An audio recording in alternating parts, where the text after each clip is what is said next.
इस समाज के अंदर आध्यात्मिक क्रांति लाने का काम किया, सामाजिक बदलाव के लिए प्रयास किए और जिन्होंने पूरा जीवन समर्पित कर दिया। बंजारा समाज के लिए भी और देश के लिए ऐसे संत सेवालाल जी महाराज की हम 285वीं जयंती मना रहे हैं। सेवालाल जी महाराज का जीवन हमेशा हमेशा के लिए समाज के अंतिम व्यक्ति को आध्यात्मिक, धार्मिक, सामाजिक बदलाव के लिए उन्होंने अपने जीवन को समर्पित कर दिया।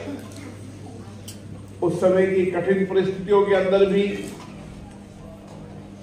उन्होंने देश भर के अंदर, समाज के अंदर अलग अलग टांडों में जाकर और जिस तरीके से लोक सेवा का काम किया, आज हम सबको उनकी जयंती से नई प्रेरणा मिलती है, नए कार्य करने का संकल्प मिलता है। उनका जीवन हमेशा हमेशा हमारे लिए प्रेरणा स्रोत रहेगा।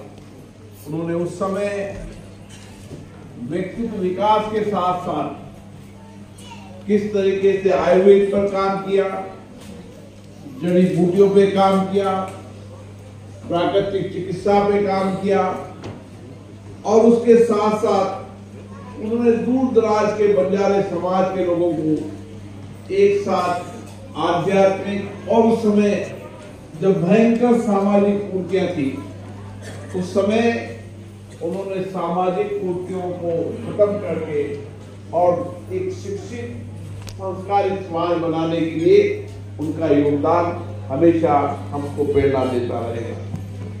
मुझे याद है, मैं जब भी बंजारा समाज के बीच में आता हूँ, क्योंकि मैंने उनके जीवन को देखा, उनके रहन सहन को देखा है, उनकी जिंदगियों को देखा है और एक ऐसा समाज जिन्होंने राजाओं के राज के अंदर देश और धर्म को बचाने के लिए लड़ाई की, जिन्होंने कभी समर्पण नहीं किया, लड़ाई में हार गए तो जंगलों में चले गए, लेकिन इस देश को बचाने के लिए, राष्ट्र को बचाने के लिए, धर्म को बचाने के लिए वो राजा के साथ खड़े रहे और राजाओं के राज के बाद आजादी की लड़ाई का एक इतिहास आप देखें तो आजादी की लड़ाई के अंदर बंजारा समाज का बहुत बड़ा योगदान रहा। उन्होंने एक लंबी लड़ाई की, लंबा संघर्ष किया, न झुके न टूटे, देश आजाद होना चाहिए इसकी लड़ाई। और आजादी के बाद इस 75 वर्ष की लोकतंत्र की यात्रा में मैं देखता हूं तो लोकतंत्र की यात्रा के अंदर लोकतंत्र में सक्रिय भागीदारी निभाते हुए एक अच्छा शासन आए, बेहतर शासन आए, उसके लिए बंजारा समाज हमेशा सक्रिय रहा। मुझे तो विधायक के रूप में, सांसद के रूप में मुझे जनशक्ति बनाने में बंजारा समाज का बहुत बड़ा योगदान। और मैं उनके टांडा में जाता हूं तो मैं देखता हूं उनका जीवन संघर्ष पर जीवन है। जो जंगल हम देख रहे हैं, जो प्रकृति को बचाने का काम हम देख रहे हैं, अगर जंगल और प्रकृति को बचाने में सबसे बड़ा योगदान है तो बंजारा समाज का। जो दूर दराज के जंगलों में गए, कठिन परिश्रम, कठिन जीवन उन्होंने बिताया, लेकिन वहां की प्रकृति, वहां का सौंदर्य, वहां के जंगल को बचाने के लिए हमेशा अपने जीवन को समर्पित किया। और बंजारा समाज के जीवन में अद्भुत अलग अलग दृष्टांत है, लेकिन आज मुझे पहली बार पता चला कि देश के बंजारा समाज की बोली एक है, वेशभूषा वेश एक है, खान पान एक है। ये मैंने बंजारा समाज ही एक ऐसा है जिसके अंदर ये विविधता के अंदर भी एकता देखी।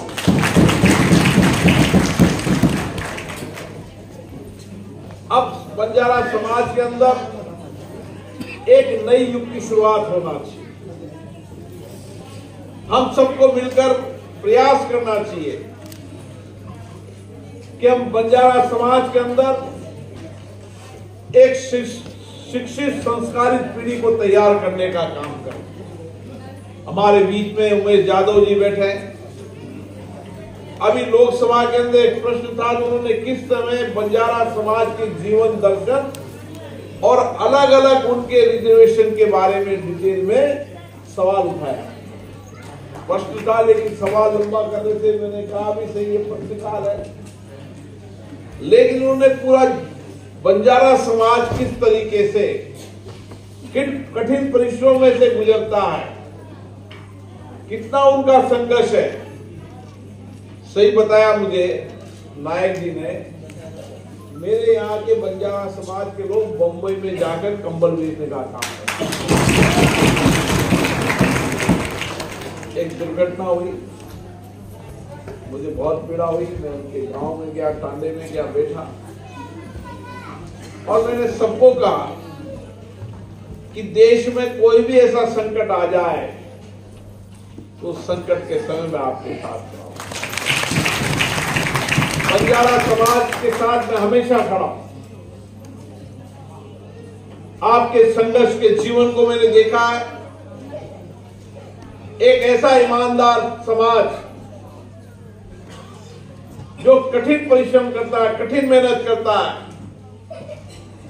अभाव में रहता है, लेकिन हमेशा सत्य के मार्ग पर चलता है।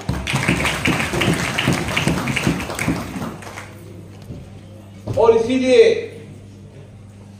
बंजारा समाज आने वाले समय के अंदर जो मेहनत का समाज है, अगर वो आने वाली पीढ़ी को हमने शिक्षित किया, संस्कारित किया, एक व्यापक अभियान चलाया समाज में, जो भी हमारी बेटी पैदा होगी उसको हम शिक्षित करेंगे, चाहे कितना भी कठिनाई से दौर से गुजरना पड़े। एक संस्कारित पीढ़ी तैयार हो। और इस बदलते परिप्रेक्ष्य में जब हमारे प्रधानमंत्री जी ने देश में नया बदलाव किया है, सबसे अभाव, वंचित, गरीब व्यक्तियों के जीवन को बदलने का संकल्प लिया है और उनके जीवन को बेहतर बनाने के लिए अपनी जिंदगी को उन्होंने समर्पण किया है, ऐसे नेतृत्व के मार्गदर्शन में इस समाज को नए संकल्प लेने की आवश्यकता है। हमें उन सामाजिक कुरीतियों को समाप्त करना है जो अभी भी कुछ बची हुई है। संत सेवालाल जी महाराज ने अपना जीवन दे दिया, संत रूप सिंह जी महाराज ने अपना जीवन दे दिया, लक्की शाह बंजारा ने अपना जीवन दे दिया।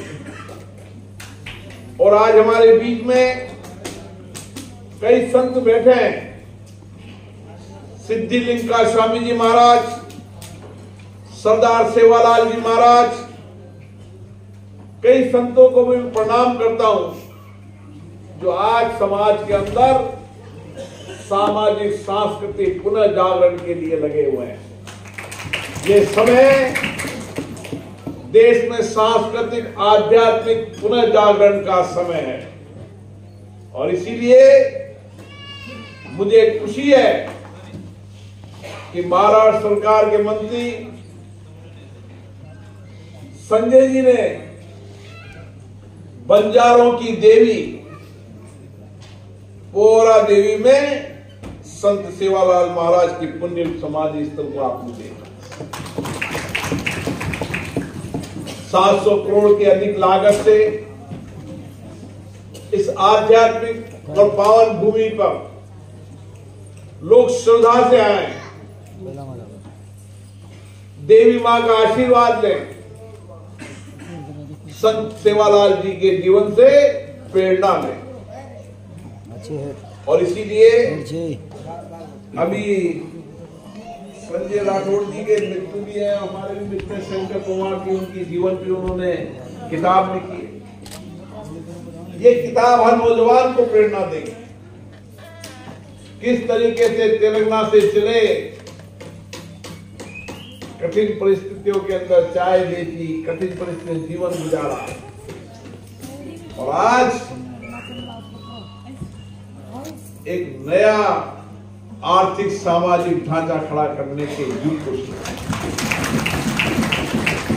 बंजारा समाज तो ऐसे मेहनती है, सारे देश में घूमने वाला है, आध्यात्मिक सांस्कृतिक और बंजारा समाज की कई सांस्कृतिक धरोहर ने देश और विदेश में भारत का नाम किया है।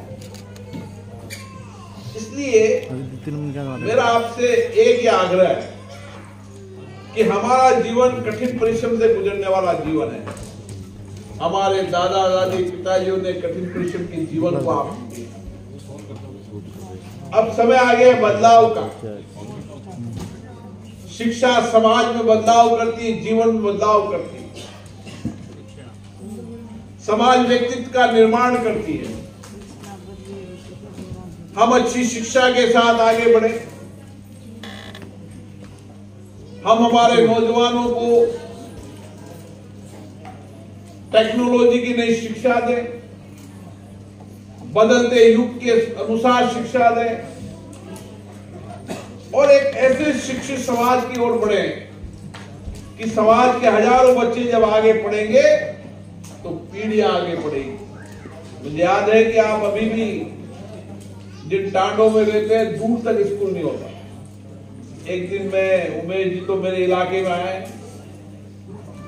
मैं जब माइंस के इलाके में गया तो 25-30 महिलाएं और बच्चे छोटे आए, और उन्होंने अपने जीवन बताया कि हम इन टांडों में रहते हैं, स्कूल हमारे से 4-5 किलोमीटर दूर है, बच्चे को कैसे स्कूल है।